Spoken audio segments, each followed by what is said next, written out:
माझं सोलापूर न्यूज मध्ये आपल्या सगळ्यांचं स्वागत। भारत माता की, भारत माता की, भारत माता की, छत्रपति शिवाजी महाराज की, छत्रपति शिवाजी महाराज की, संत विश्वेश्वर महाराज की, संत विश्वेश्वर महाराज की। जय श्री राम, जय जय श्री राम। मंच पर उपस्थित भारतीय जनता पार्टी के प्रदेश के अध्यक्ष, अत्यंत कर्मठ कार्यकर्ता श्री चंद्रशेखर बावनकुले जी, सांसद सोलापुर श्री जय सिद्धेश्वर महास्वामी, मंच पर उपस्थित यहां के विधायक श्री सुभाष देशमुख, श्री विजय कुमार देशमुख जी, श्री सचिन को कल्याण शेट्टी जी, माननीय मंत्री चंद्रकांत दादा पाटिल जी, भारतीय जनता पार्टी के जिला के अध्यक्ष श्री नरेंद्र काले जी, लोकसभा के संयोजक विक्रम देशमुख जी, लोकसभा के भारतीय जनता पार्टी के प्रत्याशी श्री राम सतपुते जी, संतोष पवार जी, मनीष काले जी, और अभी मेरे साथ ही आज के इस कार्यक्रम में यहां पर उपस्थित महाराष्ट्र सरकार के मंत्री, शिवसेना के उपनेता माननीय श्री गुलाबराव पाटिल जी, भारतीय जनता पार्टी, एनसीपी, शिवसेना और एनडीए गठबंधन से जुड़े हुए हमारे सभी पदाधिकारीगण, भारी संख्या में सोलापुर की इस प्रतिष्ठित लोकसभा सीट पर उपस्थित मेरे सभी उपस्थित बहनों और भाइयों, एक ऐसी पावन भूमि जिसके मध्य में रेवण सिद्ध, पश्चिम में भागवत का पंढरपुर, पूरब में स्वामी समर्थ जी का अक्कलकोट, उत्तर में आई भवानी का तुलजापुर और दक्षिण में गुरुदेव दत्त जी का गाणनापुर स्थित है। ऐसी पावन धरा को कोटि कोटि नमन करते हुए मैं आप सभी का हृदय से अभिनंदन करता हूं, सादर अभिवादन करता हूं। बहनों और भाइयों, मैं उत्तर प्रदेश मर्यादा पुरुषोत्तम प्रभु श्री राम की पावन धरा से आपके बीच में कुछ अनुरोध करने के लिए आया हूं। सबसे पहले तो मैं आपका अभिनंदन और आपका स्वागत करता हूं और आपका आभार भी व्यक्त करता हूं कि श्री राम जन्मभूमि आंदोलन के दौरान महाराष्ट्र के हमारे सभी भाजपा शिवसेना के कार्यकर्ताओं ने, महाराष्ट्र के हमारे वीर कार्यकर्ताओं ने जिस आंदोलन में बढ़ चढ़ करके भाग लिया और उस दौरान राम जन्मभूमि मुक्ति के उस आंदोलन के साथ जुड़ करके सफलता अर्जित की, आज प्रधानमंत्री मोदी जी के प्रयास से और आप सबके सहयोग से अयोध्या में भगवान राम का भव्य मंदिर बन गया है। अयोध्या में प्रभु राम का यह भव्य मंदिर हम सब भारतवासियों के लिए भव्य भारत के राष्ट्र मंदिर का एक चित्रण प्रस्तुत करता है। बहन और भाइयों, अयोध्या का राम मंदिर इस बात का संकेत है कि अगर हम एकजुट होकर के कार्य करेंगे तो सिद्धि हमें अवश्य प्राप्त होगी। कोई ताकत हमें रोक नहीं सकती है। मोदी जी ने, प्रधानमंत्री मोदी जी ने 10 वर्षों तक इस देश के अंदर अथक प्रयास करके उनके प्रयासों में बाबा साहब भीमराव अंबेडकर का संविधान, महात्मा फूले, सावित्रीबाई फूले और सरदेव बाला साहब ठाकरे के विचारों की प्रेरणा प्रधानमंत्री मोदी जी के एक एक कार्य में झलकती है और उसी का परिणाम है पूरे देश के अंदर चारों ओर एक ही स्वर से लोग आवाज उठा रहे हैं। बहनों और भाइयों, 2 चरणों के चुनाव संपन्न हो चुके हैं। 543 में से 191 सीटों पर चुनाव हो गए। उत्तर, दक्षिण, पूरब, पश्चिम चारों ओर मुझे जाने का अवसर प्राप्त हुआ। कल ही मैं वेस्ट बंगाल में था।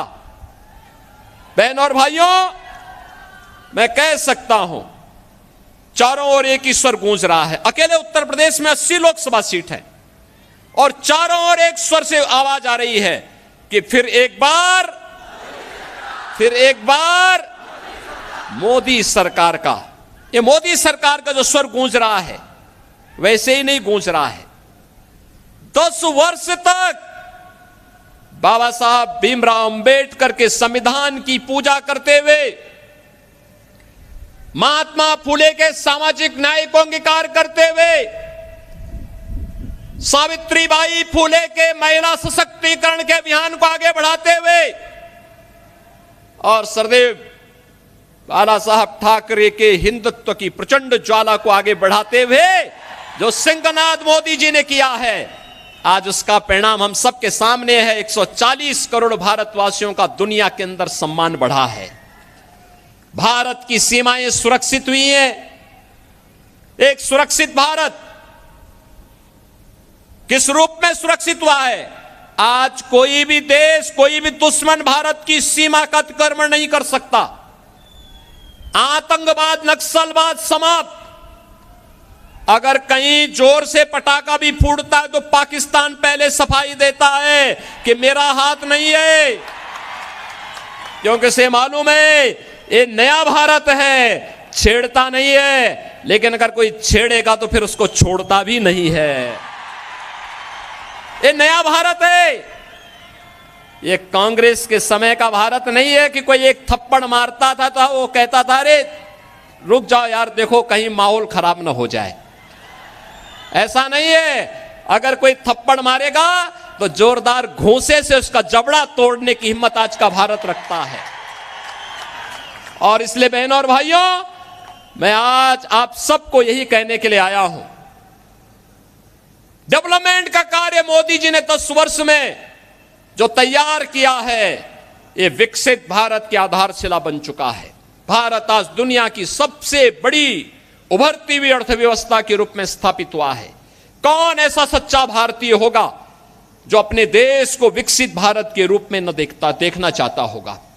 हर भारतवासी की इच्छा है, क्योंकि जब मेरा देश आत्मनिर्भर होगा, विकसित होगा, तो हर चेहरे पर खुशहाली होगी, हर नौजवान के हाथ में रोजगार होगा, हर किसान आत्मनिर्भर होगा, हर बहन और हर माताएं हर बेटियां स्वावलंबन की ओर अग्रसर होंगी, हर श्रमिक खुशहाल जीवन व्यतीत करेगा, हर व्यापारी का व्यापार बढ़ेगा। और यही तो मोदी जी चाह रहे हैं। इसी भारत की परिकल्पना को साकार करने के लिए वे प्रयास कर रहे हैं।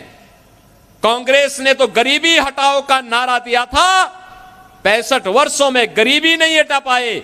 मोदी जी ने मात्र 10 वर्ष में 25 करोड़ लोगों को गरीबी रेखा से ऊपर उठा करके खुशहाल जीवन व्यतीत करने के लिए छोड़ा।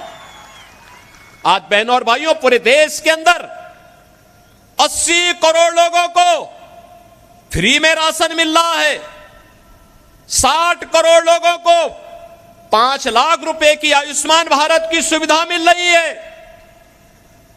50 करोड़ लोगों को जनधन अकाउंट खुल गए हैं।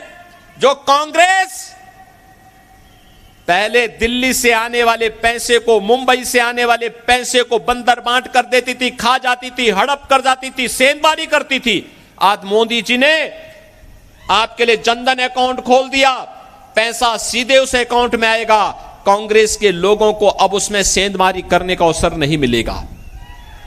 बहनों और भाइयों, 12 करोड़ किसानों को किसान सम्मान निधि, 12 करोड़ घरों में शौचालय बन जाना, 10 करोड़ घरों में उज्ज्वला योजना का एलपीजी का सिलेंडर फ्री में पहुंच जाना और 4 करोड़ गरीबों को एक प्रधानमंत्री आवास मिल जाना, 2.5 करोड़ घरों में बिजली की रोशनी पहुंच जाना, इंफ्रास्ट्रक्चर में highway, railway, metro, rapid rail, IIT, IIM, triple IT, NIT, world class university, 1 district 1 medical college और एम्स की जो श्रृंखला पूरे देश के अंदर खड़ी हुई है, ये नए भारत को विकसित भारत के रूप में प्रस्तुत करने की आधारशिला है। और इसीलिए आज मैं कहने के लिए आया हूं, बहनों और भाइयों, विकास भी है, गरीब कल्याण भी है, सुरक्षा भी है, सम्मान भी है, और उससे भी बढ़कर के है आपकी आस्था का सम्मान। क्या अयोध्या में प्रभु रामलला का मंदिर ये कांग्रेस के लोग बना पाते क्या? ये लोग बना पाते क्या? इनसे उम्मीद करते हैं क्या? कांग्रेस के लोग तो क्या कहते थे राम हुए ही नहीं, और जब राम मंदिर बन गया तो फिर कहते थे कि मंदिर की डेट कब बन, जब राम मंदिर के लिए जब फैसला हो रहा था तो ये क्या कहते थे कि अगर फैसला होगा तो खून की नदियां बहेंगी। अरे हमने कहा देखो हम हैं यूपी में, चिंता मत करो, ये खून की नदियां नहीं, एक मच्छर भी नहीं मरने वाला, चिंता मत करो। बहनों और भाइयों, यूपी में पिछले 7 वर्ष में एक भी दंगा नहीं हुआ। 25 करोड़ की आबादी है, एक दंगा नहीं, कोई कर्फ्यू नहीं, और बड़े बड़े माफिया, एक तरफ राम मंदिर बना है और दूसरी तरफ बड़े बड़े माफियाओं का राम नाम सत्य है की यात्रा भी निकल गई है। ये है यूपी। लेकिन मैं केवल आपसे कहने के लिए आया हूं, ये लोग आपकी आस्था का सम्मान नहीं कर सकते, कांग्रेस के लोग नहीं कर सकते। जो लोग आपको गुमराह कर रहे हैं बहनों और भाइयों, ये वही कांग्रेस है जिसने राम के अस्तित्व पर प्रश्न खड़ा किया था, और यही कांग्रेस है जिसने हिंदुओं को अपमानित करने के लिए हिंदू आतंकवाद का शब्द भी दिया था। हिंदू आतंकवाद, क्या हिंदू आतंकवादी होता है क्या? ये कांग्रेस के लोगों को क्या हो गया था? यूपीए की सरकार थी और तब इन्होंने हिंदू आतंकवाद शब्द भी दिया था। और आप याद करिए कौन व्यक्ति था देश का गृह मंत्री उस समय, याद करिए। उसी के परिवार के लोग आज चुनाव लड़ने के लिए यहां पर अपने खूनी पंजे के साथ आपके बीच में आए होंगे, और उसी से सावधान करने के लिए मैं आपके बीच आया हूं, आपसे कहने के लिए। उस समय इन्होंने कहा था, जब मालेगांव के विस्फोट हो रहे थे, तब इन्होंने कहा था इसमें योगी आदित्यनाथ का भी नाम होगा, हम सीबीआई का रेड कराएंगे। हमने कहा एक बार प्रमाण के साथ भेजना मेरे पास थोड़ा। अपने कृत्यों पर इनको कभी पश्चाताप नहीं होगा। और बहनों और भाइयों, हिंदुओं को अपमानित करने के लिए, हिंदू आस्था पर कुठाराघात करने के लिए इन्होंने क्या कुछ नहीं किया है। कांग्रेस साथी तो 65 वर्षों तक शासन करने का उसे अवसर मिला था। वह भारत को दुनिया की एक बड़ी ताकत बना सकती थी, देश को नक्सलवाद, आतंकवाद से मुक्त कर सकती थी। लेकिन आतंकवाद की जड़ कांग्रेस, देश के अंदर नक्सलवाद की समस्या कांग्रेस ने दी, गरीबी कांग्रेस ने दी, भ्रष्टाचार कांग्रेस ने दिया, देश की सुरक्षा में सेंध कांग्रेस ने लगाया। और अब तो कांग्रेस अपने घोषणा पत्र के माध्यम से ओबीसी, अति पिछड़ी जाति यानी पिछड़ी जाति के आरक्षण पर और अनुसूचित जाति जनजाति के आरक्षण पर भी सेंधमारी करने का प्रयास कर रही है। कांग्रेस का घोषणा पत्र बताता है, वह कांग्रेस का घोषणा पत्र क्या कहता है? कांग्रेस का घोषणा पत्र इस बात की पुष्टि करता है कि यूपीए सरकार के समय कांग्रेस ने यही प्रयास किया था। उस समय उसने जस्टिस रंगनाथ मिश्रा के नेतृत्व में एक कमेटी बनाई थी और कमेटी ने कहा था कि पिछड़ी जाति के लोगों को मिलने वाले 27% आरक्षण में से 6% मुसलमानों को दे देना चाहिए। क्या हम अपने पिछड़ी जाति के लोगों के हक को किसी दूसरे को बांटने देंगे क्या?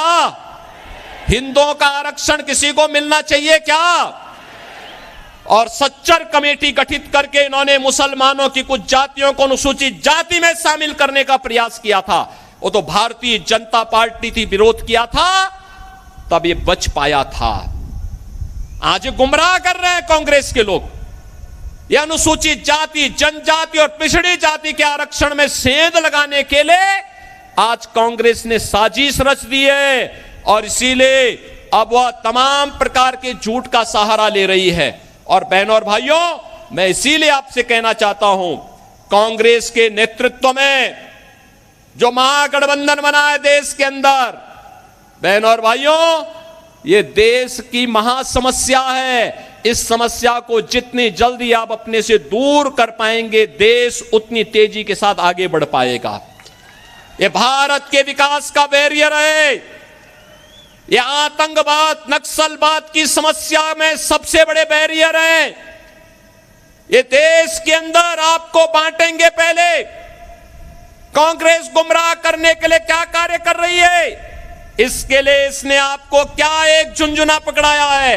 ये कह रही है हम पहले जातीय जनगणना करेंगे, जातीय जनगणना करके हिंदुओं की जातियों को आपस में लड़ाएंगे, फिर आपस में लड़ाने के बाद जब आरक्षण का मुद्दा इनके मुद्दे से अलग हो जाएगा, उसमें लोगों का ध्यान आपस में लड़ने में ही हिंदू लड़ने लग जाएगा, तो उसके बाद चुपचाप आपके हक पर ये उसको मुसलमानों को देने का काम करेंगे और फिर भारत के इस्लामीकरण का, तालिबानीकरण की एक रूपरेखा अपने घोषणा पत्र के अनुसार कांग्रेस तैयार कर देगी।